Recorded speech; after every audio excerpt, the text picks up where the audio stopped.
Cash, coal, cars and trees were on the UK government's list of issues to tackle impending catastrophic global heating.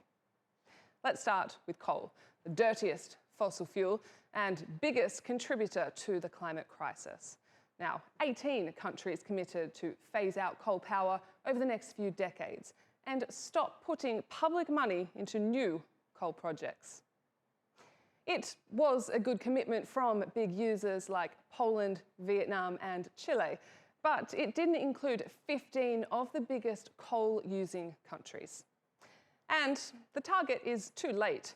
Coal must be phased out within 10 years for heating to be kept to 1.5 degrees. That's the limit scientists believe is needed to avoid the worst effects of global heating. Our addiction to fossil fuels is pushing humanity to the brink. We face a stark choice. Either we stop it or it stops us. Enough of burning and drilling and mining our way deeper. We are digging our own graves. The US and EU led a 100-country pledge to roll back methane emissions by 30% by 2030. It's the second most dangerous greenhouse gas. And scientists say it's a good start, but a 50% cut would have been much better. Then more than 130 countries pledged to stop and reverse forest loss and land degradation by 2030. They include Brazil, the Democratic Republic of the Congo and Indonesia, home to 90% of the world's forests. So they sound like big pledges, but will they be kept? And is it nearly enough to prevent a climate catastrophe? Here's what some people said at the summit.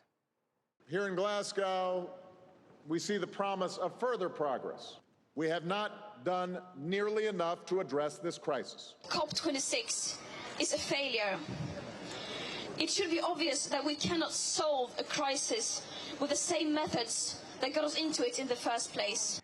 Let us end the pollution of hollow words. May our utopia be a future on Earth.